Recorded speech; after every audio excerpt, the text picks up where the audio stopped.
দেখুন নয়ন ভাই, আমরা ভেবেছিলাম যে আপনি তারেক রহমানের গাড়ির পিছনে দৌড়ান, এটা ঠিক আছে, আপনি দলীয় লিডার বলতে দেন। আমরা ভেবেছিলাম যে আপনি তারেক রহমানের গাড়ির পিছনে দৌড়ান, এটা দেখলাম যে উনি ঢাকা আলিয়াতেও দৌড়াচ্ছেন। তো আমি ভাবছিলাম যে শুরুতে তারেক রহমানের কোনো সাপোর্ট ছিল কিনা ঢাকা আলিয়াতে, কিন্তু দেখলাম যে না, সেখানে আসলে হল দখল করার জন্য তারা গিয়েছেন। হাসিনা যে কাজগুলো করতো সেটা এখন আমরা বিএনপির মাঝে দেখছি। ছাত্রলীগের পেরিমিটার থেকে আপনারা বের হয়েছেন, আপনারা তো গুজব পার্টি, গুজবের জায়গায় থাকেন না।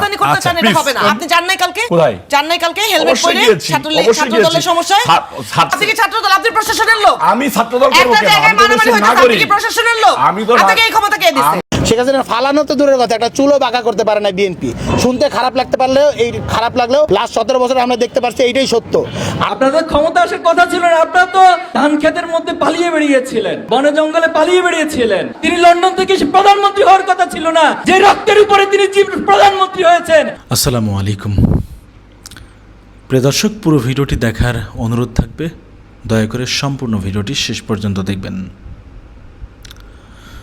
যুবদলের সভাপতি নয়নকে কঠিনভাবে ধুয়ে দিল, রীতিমতো বলা যায় কঠিন শিক্ষা দিয়ে দিল জাহিদুল ইসলাম, ছাত্র শিবিরের সভাপতি।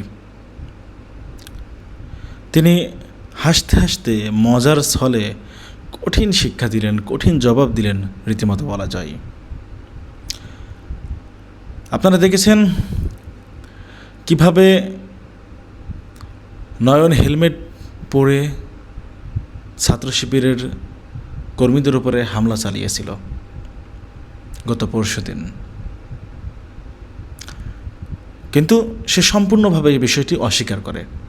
সে বলে যে আমি কাউকে হামলা করিনি। যাই হোক প্রিয় দর্শক শ্রোতা মণ্ডলী, অন্যদিকে জবাব দিতে গিয়ে নাকানি চুবানি খাইয়ে দিল নয়নকে জাহিদুল ইসলাম। জাহিদুল ইসলামের কাছে কিভাবে ঠান্ডা মাথায় ধোলাই খেলো প্রিয় দর্শক শ্রোতা মণ্ডলী, সেটা আমরা দেখি। জাহিদুল ইসলাম ভাই শিবিরের সাবেক সভাপতি, এই মানুষটির কথাবার্তা আসলে কি বলবো, খুব ভদ্র ভাষায় মানুষকে ধোলাই করতে পারেন, জবাব দিতে পারেন তিনি। ঠিক আজকে আবারও তিনি প্রমাণ করলেন তিনি ঠান্ডা মাথার খিলাড়ি। নয়নের একদম জায়গা মতো লাগছে আর কি। চলুন কথা না বাড়িয়ে নয়নকে কিভাবে ধুয়ে দিল সেটা দেখি, তারপরে কথা বলি। আমার হাতে যে খেলনাটা ছিল এটা আপনাদের হাতে সারাদিন ছিল কিনা? হাজার হাজার। দেখুন নয়ন ভাই, আমরা ভেবেছিলাম যে আপনি তারেক রহমানের গাড়ির পিছনে দৌড়ান, এটা ঠিক আছে, আপনি দলীয় লিডার বলতে দেন প্লিজ। বলতে তো হবে, আপা বলতেছিলেন যে কেন সেম কাইন্ড ভাবছিলাম না, এটা আমার একটা প্রশ্ন ছিল, আমার হাতে যে খেলনা আপনি নোট নিয়ে আমার কথা উত্তর দিবেন। হ্যাঁ, আপনার খেলনা না অস্ত্র সেটা উত্তর দিবেন। আমার কাছে এখানে ভিডিও আছে এবং হচ্ছে ছবি আছে। হাসিনা যে কাজগুলো করতো সেটা এখন আমরা বিএনপির মাঝে দেখছি। এরপর ছাত্রলীগ যে কাজগুলো করতো সেটা আমরা হচ্ছে ছাত্র দল এবং দেখছি। এখানে আমি খুবই মানে এসে ভাইকে দেখলাম, তো গতকালকে সারাদিন ভাইকে আমরা স্ক্রিনে দেখেছি, টিভি মিডিয়াতে দেখেছি আপনাদের মাধ্যমে। তো সেখানে দেখেছি ভাই হেলমেট পরে, তো হেলমেট পরিহিত অবস্থায় হাতে অস্ত্র নিয়ে তিনি লিড দিচ্ছেন এবং কিছু কিছু জায়গায় তিনি পুলিশ, ওটাকে কি বলে যে জিএ5 নাকি বলে এগুলো, আজকে যেটা আপনারা খেলনা না আজকে যেটা সারা বাংলাদেশে যে শিবির একসাথে গিয়েছিল এটা। আচ্ছা আপনার বাসায় যদি খেলনা হয়ে থাকে তাহলে তো আমি খেলনাটা, আচ্ছা ঠিক আছে, ভাই হচ্ছে কিছু খেলনা নিয়ে শহীদ মিনারের প্রোগ্রাম। আমি যদি একটু আপনাদেরকে দেখাই, এই যে এখানে একটা বড় খেলনা হাতে আছে, এটা সবুজ কালারের খেলনা এবং হেলমেট পরিহিত অবস্থায় আছে। এরপরে হচ্ছে আপনাদের হাতে ছিল না, আমাদের হাতে না, এটা আমরা গণমাধ্যমে বসা ছিল, এই অস্ত্রগুলো আপনাদের হাতে ছিল। দেখুন নয়ন ভাই, ছিল কিনা? আমার হাতে যে খেলনাটা ছিল এটা আপনাদের হাতে সারাদিন ছিল কিনা? হাজার হাজার। দেখুন নয়ন ভাই, আমরা ভেবেছিলাম যে আপনি তারেক রহমানের গাড়ির পিছনে দৌড়ান, এটা ঠিক আছে, আপনি দলীয় লিডার বলতে দেন প্লিজ। বলতে তো হবে, আপা বলতেছিলেন যে কেন সেম কাইন্ড ভাবছিলাম না, এটা আমার একটা প্রশ্ন ছিল, আমার হাতে যে খেলনা, আপনি নোট নিয়ে আমার কথা উত্তর দিবেন। হ্যাঁ, আপনার খেলনা না অস্ত্র সেটা উত্তর দিবেন। আমার কাছে এখানে ভিডিও আছে এবং হচ্ছে ছবি আছে, আমি দেখাচ্ছি। এরপরে হচ্ছে যেটা দেখলাম যে উনি ঢাকা আলিয়াতেও দৌড়াচ্ছেন। তো তো আমি ভাবছিলাম যে শুরুতে তারেক রহমানের কোনো সাপোর্ট ছিল কিনা ঢাকা আলিয়াতে, কিন্তু দেখলাম যে না, সেখানে আসলে হল দখল করার জন্য তারা গিয়েছেন এবং সেখানে রাতের বেলা স্ট্যাটাস দিয়েছে ওনাদের দখল করার জন্য যে বিএনপির লোকজন চলে আসবে। এখন ওনারা কেন গিয়েছে এটা উত্তর ওনারা দিবে। এবং আমি প্রথম ভাবছিলাম যে উনি ঢাকা আলিয়াতে পড়েন, আমি কয়েকজনকে জিজ্ঞেস করেছিলাম, কেউ বলতে পারে না যে তিনি ঢাকা আলিয়ার স্টুডেন্ট। তাহলে ঢাকা আলিয়ার স্টুডেন্ট না হয়ে আপনি কেন সেখানে যাবেন, সেখানে হল দখলের জন্য সেখানে যাবেন, কি জন্য গিয়েছিলেন? এবং সেখানে গিয়ে শুধু শিক্ষকদের হামলার কথা তো বলেছে, শিক্ষকদের ল্যাপটপ চুরি করা হয়েছে এবং অনেক কিছু সেখান থেকে চিন্তা করে নিয়ে আসে, যেহেতু ওনাদের চাঁদাবাজি চিন্তাকারী হিসেবে অলরেডি এস্টাবলিশড হয়ে গেছে, ঠিক একই নমুনাগুলো দেখাচ্ছেন। তো এখন আমাদের প্রশ্ন হচ্ছে যে এই যে কাজগুলো হচ্ছে এটার জন্য তো আসলে ক্ষমতা পরিবর্তনের জন্য তো আমরা জীবন দেই নাই। আপনারা তো ধান খেতে কাটিয়েছেন। ওনার কিছু বিষয় আমি সম্ভবত মিডিয়াতে চোখে পড়েছে, উনি ওনার নির্যাতনের শিকার হয়েছেন, অনেক গল্প আছে, ওনার কারা নির্যাতিত হয়েছেন। তো এই যে গল্পগুলো ভুলে যান কেন ভাই? হাসিনাও তো আগে তো অতীত থেকে শিক্ষা যদি নিত, তাহলে হাসিনার পরিণতি তো আজকে এইভাবে হতো না। আর আপনাদের কাছে তো এখন চাক্ষুষ প্রমাণ, এবং এই প্রজন্ম পুরোটা এখন প্যারালালি আপনাদের সামনে আছে, আপনাদের চারপাশে অবস্থান করতেছে। তাহলে এই প্রজন্মকে আপনারা বোকা বানিয়ে এই কাজগুলো কেন করছেন? আপনি ব্যাংক দখলের কথা তিনি বলেছেন, আপা বলেছিলেন যে এটা মানব জমিনের রিপোর্টের আলোকে আছে, আপনি ইত্তেফাকে আছে, অনেকগুলো মিডিয়াতে সেটা এসেছে। এবং 6 আগস্ট আমরা দেখেছি সময় টিভি চ্যানেলে ভাইয়ের নেতৃত্বে হচ্ছে সেখানে সেটা দখল করার জন্য বলা হয়েছে। এটা নিউজ আছে, আপনি মিডিয়ার বিরুদ্ধে স্টেপ নেন, মিডিয়া কেন নিউজটা করবে? আপনি স্টেপ নিতে পারেন, আপনি তো ক্ষমতায় আছেন, আপনি তো ক্ষমতায় আছেন।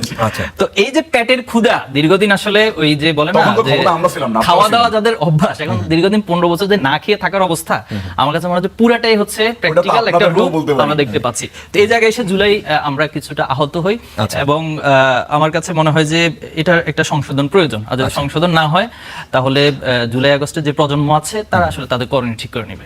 সেটা ফালানো তো দূরের কথা, একটা চুলো বাঁকা করতে পারে না বিএনপি। শুনতে খারাপ লাগতে পারলেও, এই খারাপ লাগলেও লাস্ট 17 বছর আমরা দেখতে পাচ্ছি এইটাই সত্য। 28 অক্টোবর যখন আমি রিফাত রশিদ মার খাই পল্টনে, তখন বিএনপির নেতারা ওই ককটেলের শব্দে ককটেল তাদের গায়ে লাগে না, ককটেলের শব্দে পিছন দিয়ে ভেগেছিল। আমরা তখন বসে বসে হলো কি এখানে রয়েছে পল্টনে মার খাইছি। সো আমাদেরকে যদি এই ভুজুং ভাজুং বুঝা লাভ নাই। বিএনপি যদি ওই দিন শক্তিশালী নেতৃত্বে থাকতো, তারা যদি ওইখানে রাজপথ না থাকতো, ওই দিন শেখ হাসিনার পতন হয়। সুতরাং এইগুলো আমাদেরকে বললেন না, আমাদের রাজপথে যদি নামতে বাধ্য করা হয়, এটা বিএনপির জন্য অশনি সংকেত, বাংলাদেশ রাষ্ট্রের জন্য আমি বলবো যে স্টেবিলিটির জন্য ভালো হবে না। কিন্তু বাংলাদেশ যদি একটা বৈপ্লবিক রূপান্তরের দিকে যাইতে হয়, তাহলে আমরা আসলে সেটার জন্য প্রস্তুত আছি এবং বাংলাদেশের আলটিমেট ফিউচার এইটাই, একটা বিপ্লব করতে হবে এবং একটা বৈপ্লবিক পরিবর্তন করতে হবে। এই যে যারা রয়েছেন so call coat unquote senior citizen, এই সিনিয়র সিটিজেনদের হাতে আমরা জুলাইকে দিয়ে দেখেছিলাম, তাদের হাতে আমরা ঐক্যমত্য কমিশনে পাঠিয়েছি, রাজনৈতিক দলগুলোর হাতে পাঠাইছি। আমরা দেখতে পাইছি যে এতই যে শহীদ, আমাদের 1500-এর অধিক শহীদ, 2000 শহীদ এবং এই যে 30,000-এর বেশি আহত যারা রয়েছেন, এখন হসপিটাল অনেক কাতরাচ্ছে। আমরা প্রায়শই শুনি যে নতুন নতুন শহীদ আমাদের মাঝে আসছেন, যারা জুলাই আগস্টে গুলি খাইছেন। তাদেরকে এখন আমরা দেখতে পাচ্ছি মরে, কিন্তু তাদের প্রতি আসলে যাদের কোনো দায় দরদ নাই, তাদের হাতে আমরা আরেকবার রাষ্ট্র ছাড়বো না। এই জিনিসটা আমরা স্পষ্টভাবে বলতে চাই। আমরা বলেছি স্পষ্টভাবে যে আমরা রাজপথে আসতে চাই না, আমরা চাই গভর্নমেন্ট স্টেবল হোক, রাষ্ট্র স্টেবল হোক। অলরেডি আপনারা দেখতে পাচ্ছেন যে বিশ্বজুড়ে আসলে যুদ্ধ চলছে। সো বিশ্বজুড়ে আমরা অনেকেই সন্দেহ প্রকাশ করছেন যে হলো গিয়ে অ্যানালিস্টরা সন্দেহ প্রকাশ করছেন যে এটা কি তৃতীয় বিশ্বযুদ্ধের শুরু কি শুরু না। সো এরকম একটা ক্রান্তিকালীন সময়ে আমরা চাই রাষ্ট্র স্টেবল হোক, রাষ্ট্রের মানে রাজপথের আন্দোলন থেকে রাষ্ট্র তার পলিসি নিয়ে ভাবুক। কিন্তু আমাদেরকে যদি রাজপথে আসতে বাধ্য করা হয়, তাহলে আপনারা দেখতে পাচ্ছেন যে রাজপথে আমরা আসলে স্বৈরাচারী শেখ হাসিনার বিরুদ্ধে শেখ হাসিনাকে ফালাইতে পারি। যে শেখ হাসিনাকে ফালাইতে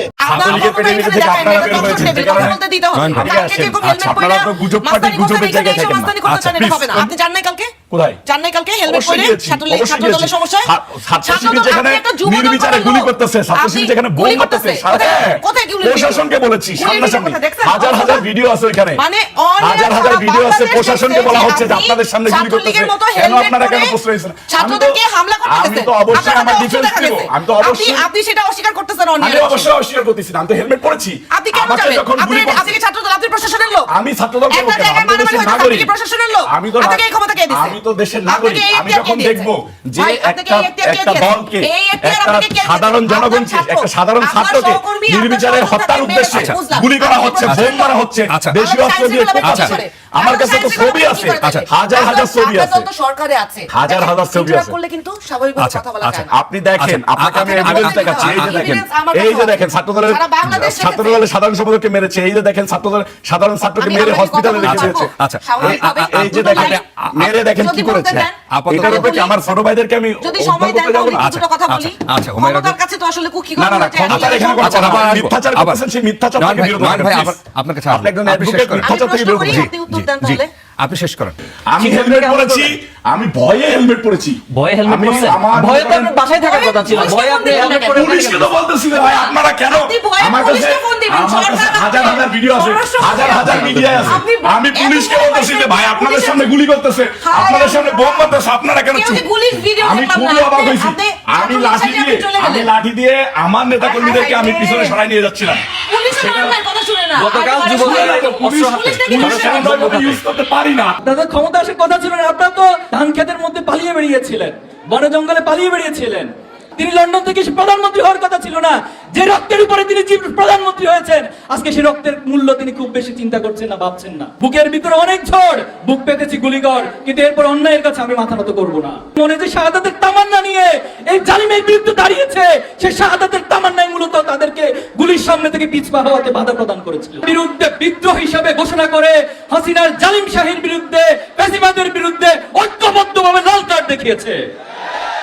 সেই স্লোগান ছিল তুমি কে আমি কে, রাজাকার রাজাকার, এবং এই রাজাকার শব্দ দিয়ে হাসিনার মস্তককে বেগে চুরমার করে দিয়েছিল। সংগ্রামে উপস্থিতি, যখন 16 জুলাই রংপুরে আবু সাঈদ, চট্টগ্রামে শান্ত ওয়াসিম সহ একদিনে 6 জনকে শহীদ করা হলো, তখন হাসিনা আবার সংলাপের নামে নাটক শুরু করেছিল। যখন সে সংগ্রামের নামে নাটক শুরু করেছিল এবং শহীদ পরিবারদেরকে আপনারা দেখেছেন, তাদেরকে ডেকে তিনি মায়া কান্না করেছিল। অথচ সে আবার তদন্ত কমিশন গঠন করে সে আবু সাঈদের খুনিকে বলা হয়েছিল যে যারা আন্দোলনকারী তারাই নাকি আবু সাঈদকে হত্যা করেছে। তখন আমরা স্পষ্ট বলেছিলাম যে রক্তের বন্যা আপনি বাংলাদেশের ইতিহাসে তৈরি করেছেন এবং একদিনে 6 জনকে হত্যা করেছেন, সারা দেশে পাখির মতো আমার ভাই বোনদেরকে হত্যা করেছেন। এখন আর রক্তের উপরে কোনো সংলাপ হবে না, এই চূড়ান্ত মুক্তি হবে এই রক্তের চূড়ান্ত মূল্য। এবং সেটাই হয়েছিল। 16 তারিখের পর সারা দেশে সবগুলো পাবলিক বিশ্ববিদ্যালয় বন্ধ করে দিয়েছিল এবং সবাইকে জোর করে হল ত্যাগ করতে বাধ্য করেছিল। যখন এমন পরিস্থিতি, আমরা কিছুটা শঙ্কিত হয়েছিলাম, কিন্তু আলহামদুলিল্লাহ 18 জুলাই আমাদের প্রাইভেট বিশ্ববিদ্যালয়ের ভাই এবং বোনেরা আবাবিল পাখির মতো বাংলাদেশের রাজপথে নেমে এসেছে এবং তারা আবার শক্তি সঞ্চার করেছে। এই আন্দোলন থেমে যাবে না, এই আন্দোলনের চূড়ান্ত মূল্যই হবে চূড়ান্ত মুক্তি। সম্মানিত উপস্থিতি, তারপরে আপনারা জানেন একবারে শিশু থেকে শুরু করে বৃদ্ধ পর্যন্ত। আজকে যখন আমি এই ভিডিও করছি 4 আগস্ট 2026 সাল, সারাদিন বাংলাদেশের বেশ কয়েকটি ক্যাম্পাসে পুরো বাংলাদেশ অবলোকন করলো ছাত্র দলের তাণ্ডব। এই তাণ্ডবের ভিতরে এই সবচেয়ে পীড়াদায়ক এবং সবচেয়ে অস্বস্তিদায়ক যে ছবিটা, যে ভিডিওটা আমাদের চোখের সামনে ভেসে উঠেছে, এই ভিডিওটা কোথায়? এটা ঢাকা কলেজে। ঢাকা কলেজে কারা করলো এটা? এটা করেছে আওয়ামী লীগের ঔরসে জন্ম নেওয়া ছাত্র দল। মজার ব্যাপার হচ্ছে এখানে কিন্তু 5 জনের ছবি ছিল, একজনের ছবি এখান থেকে মাইনাস করেছে, অর্থাৎ সালাউদ্দিন কাদের চৌধুরী, তিনি হচ্ছে মুক্তিযোদ্ধা, তাকে ফাঁসানো হয়েছে, আর বাকিরা রাজাকার, বাকিদের যুদ্ধাপরাধের মামলায় ফাঁসি দেওয়া হয়েছে। এই হচ্ছে এদের মানসিকতা। স্বার্থপরতার তো একটা সীমা থাকে, এরা কোন জাতীয় স্বার্থপর আর কোন জাতীয় চরিত্রহীন আল্লাহ মাহবুদ সেই জানে। ছাত্রলীগের বা আওয়ামী লীগের তো এদের একটা চরিত্র ছিল, এদের চরিত্রের তো কোনো সীমা পরিসীমা কিচ্ছু পাওয়া যাচ্ছে না। যাই হোক, চলুন আমরা মূল ঘটনায় আসি। কেন কিভাবে এই ঘটনার সূত্রপাত হলো এবং বাংলাদেশের প্রায় সমস্ত ক্যাম্পাসগুলোতে ছাত্রদল আজকে এরকম তাণ্ডবলীলা চালালো। ঘটনার সূত্রপাত গতকাল রাত্রে রংপুর বেগম রোকেয়া বিশ্ববিদ্যালয় থেকে। বেগম রোকেয়া বিশ্ববিদ্যালয়ের ছাত্র শিবির এই ধরনের একটা প্রজেকশনের আয়োজন করেছিল, অর্থাৎ যাদেরকে জুডিশিয়াল কিলিং এর মাধ্যমে হত্যা করা হয়েছে তথাকথিত যুদ্ধ অপরাধীর মামলায়, এদের ছবি, সালাউদ্দিন কাদের চৌধুরীর ছবি সহ সেখানে ছাত্র শিবির একটা প্রদর্শনীর ব্যবস্থা করেছিল। আর এতেই ওই আওয়ামী লীগের ঔরসে জন্ম নেওয়া বর্তমানের এই ছাত্র দলের এই পোলাপানগুলোর মাথা বিগড়ে যায়। সর্বনাশ, এরকম একটা ঘটনা অন্য জায়গায়, সেই বিষয়টা আমি আসছি, এটা অছিলা মাত্র তারা সেখানে গিয়ে হামলা চালায়, সরাসরি ছাত্র শিবিরের ওই প্রজেকশনে গিয়ে তারা হামলা চালায়। হামলা চালানোর কিছুক্ষণের ভিতরেই ছাত্র শিবির নিজেদেরকে সামলে নিয়ে তাদেরকে পুরো ক্যাম্পাস ছাড়া করে ফেলে, একবারে দৌড়ানি দিয়ে পুরো ক্যাম্পাস থেকে আউট করে দিয়ে আসে। এই ঘটনা রাতেই যখন সব জায়গায় জানাজানি হয়ে যায়, তখন তারা পরের দিন অর্থাৎ 4 তারিখে সূত্রপাত ঘটালো জগন্নাথ বিশ্ববিদ্যালয় দিয়ে। জগন্নাথ বিশ্ববিদ্যালয় অজুহাতটা খাড়া করলো কি? জগন্নাথ বিশ্ববিদ্যালয়ে ছাত্র সংসদের মেয়াদ প্রায় শেষের দিকে, অর্থাৎ কোনো ছাত্র সংসদেই যারা নির্বাচিত প্রতিনিধি এদেরকে কোনো কাজ করতে দিচ্ছে না অত্যন্ত সুপরিকল্পিতভাবে, এবং ছাত্রদল, যুবদল, সরকারের বিভিন্ন গোয়েন্দা সংস্থার লোকজন একত্রিত হয়ে ওই প্রতিষ্ঠানের প্রশাসনের উপরে চাপ প্রয়োগ করে যে এদেরকে ক্রেডিট দেওয়া যাবে না, কাজ করতে দেওয়া যাবে না। তাহলে যখন মেয়াদ শেষ হয়ে আসছে, এখন ছাত্র সংসদের যারা নির্বাচিত প্রতিনিধি তারাও তো বদ্ধপরিকর যে না, আমরা আমাদের শিক্ষার্থীরা আমাদের ম্যান্ডেট দিয়েছে, আমরা কাজ না করতে পারলে কোনো টেন্ডারবাজ চাঁদাবাজ এদের হাতে এই কাজ দেওয়া যাবে না। এবং ছাত্রদল ওখানে ওই কাজ নিজে করবে, হল নির্মাণ হবে জগন্নাথে। এখন এই হল নির্মাণ হতে গেলে পরে তো মনে করেন ছাত্রদল এখানে কি করবে সেটা তো বুঝতেই পারছেন।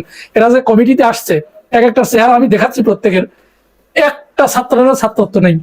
আজ থেকে আরো 7-8 বছর আগে এদের ছাত্রত্ব শেষ হয়ে গেছে। কমিটিতে প্রত্যেকে ঢুকেছে 5 লাখ 10 লাখ করে টাকা দিয়ে, ছাত্র দলের কমিটিতে।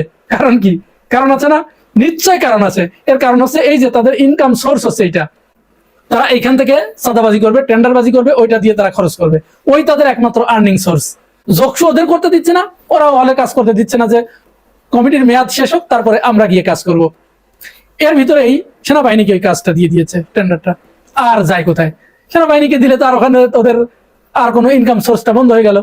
ব্যাস, আজকে সারাটা দিন যোগসুর যে জিএস আরিফ, এই ছেলেটাকে এমন ভাবে পিটাইছে, অন্যান্যদের পিটাইছে। এমনকি ওইখানে যোগসুতে একজন আইনজীবী তার বোনের জন্য কোনো একটা কাজে গিয়েছিলেন জগন্নাথ বিশ্ববিদ্যালয়ে, সেই আইনজীবীকে পর্যন্ত শিবির সন্দেহে পিটিয়েছে।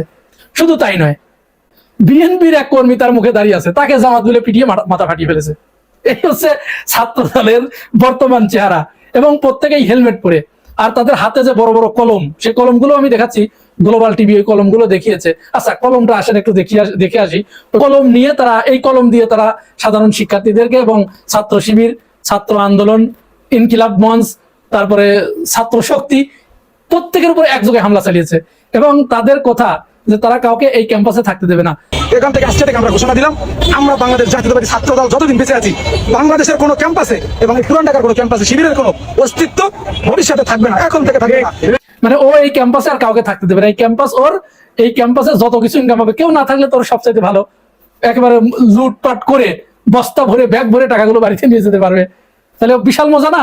অন্যরা থাকলেই তো সমস্যা, এজন্য কাউকে থাকতে দেবে না। আচ্ছা, পিটিএ এবার যখন এই ছেলেদেরকে ন্যাশনাল হসপিটালে যখন ভর্তি করা হয়েছে, ন্যাশনাল হসপিটালের ভিতরে গিয়ে দেখুন কি নৃশংস কায়দায় এই ছাত্র দল, আধুনিক ছাত্রলীগ, আমরা 2024 সালের কথা আমাদের মনে আছে।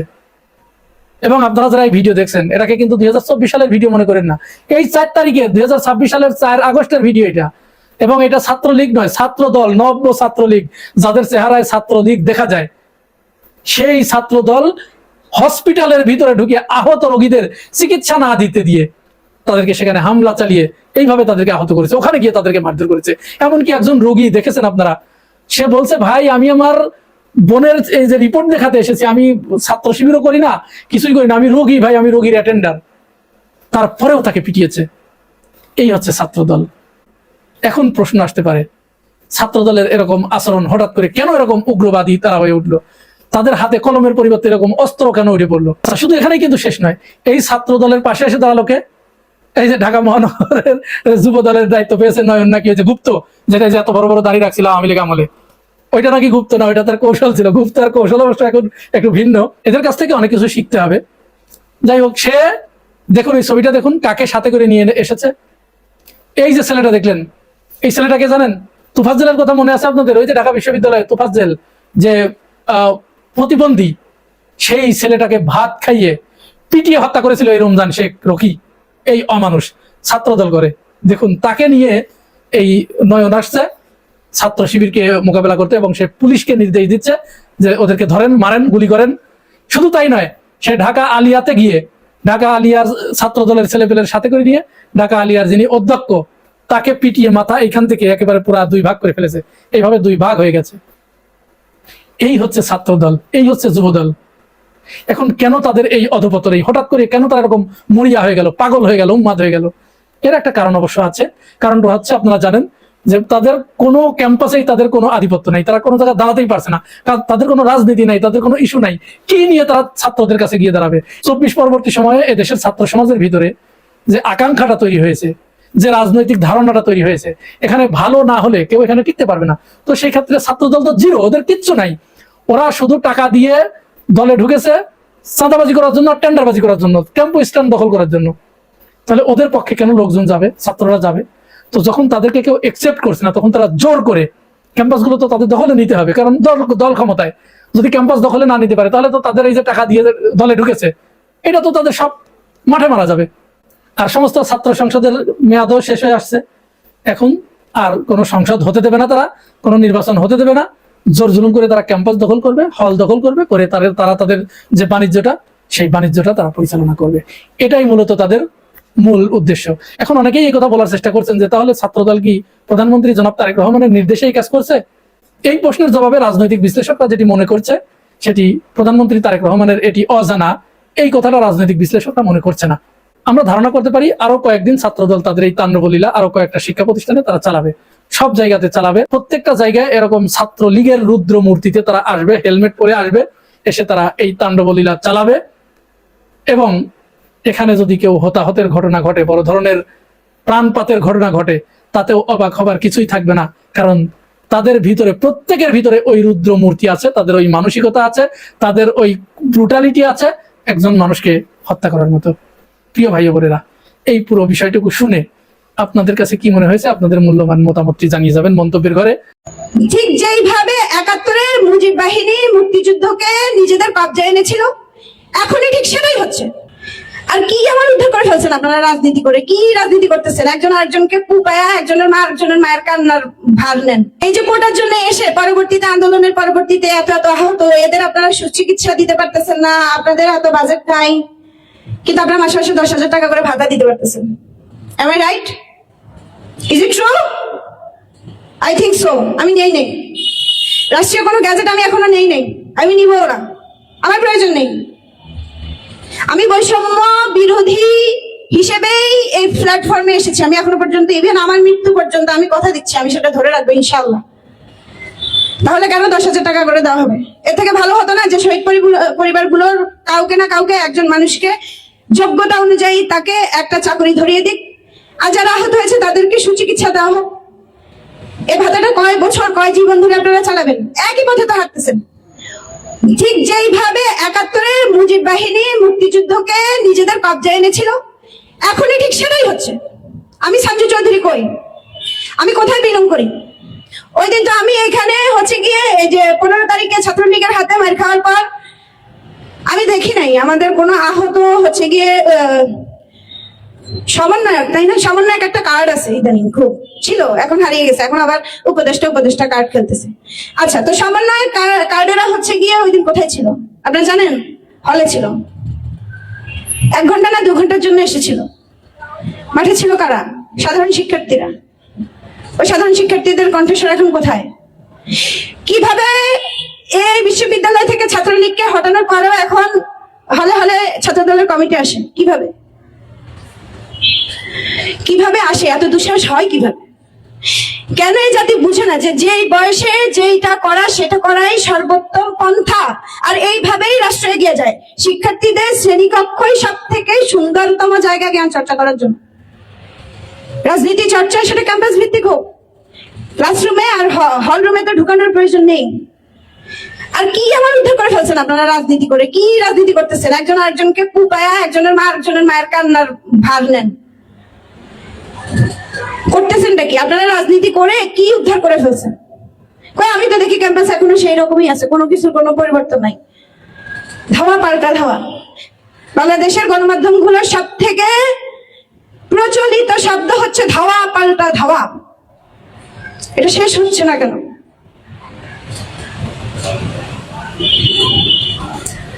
বৈষম্য আবার আসবে। এই 10,000 টাকা একটা সময় গিয়ে দ্রব্যমূল্যের দাম বেড়ে গেলে 15 হয়ে যাবে, 20 হয়ে যাবে, মাসে মাসে আবার ওই যে ইনক্রিমেন্ট হবে, আবার একদল বের হয়ে যাবে। The moral of the history according to Bangladesh is that after every 3 or 4 decades there will be a revolutionary war, and the warrior or students will establish a political party, and after that there will be a fascist government. And it's true. আপনারা দেখেন না, 90-তেও হয়েছিল, 71-এ হয়েছিল, 52-তে হয়েছিল, 47-এ হয়েছিল, হইতে বললাই এদের শেষ কোথায়? আমি খুব বেশি উত্তেজিত হয়ে যাই যখন এগুলো নিয়ে ভাবি, এই জন্য এখন আর আসিও না, কারোর সাথে কথাও বলি না। চলতেছে তো, আমার রিজিক আসতেছে আমার কাছে। আল্লাহ কি আমাদের রিজিক সম্পর্কে আমাদেরকে যথেষ্ট আয়াত নাজিল করে বুঝায় দেন নাই? তাহলে কেন রাষ্ট্র থেকে আমার মাসে মাসে 10,000 টাকা নিতে হবে? How shame! আমি লজ্জা অনুভব করি যে আমি রাষ্ট্র জনগণ থেকে 10,000 টাকা করে পাবো, এটা আমার জন্য সব থেকে বড় লজ্জা।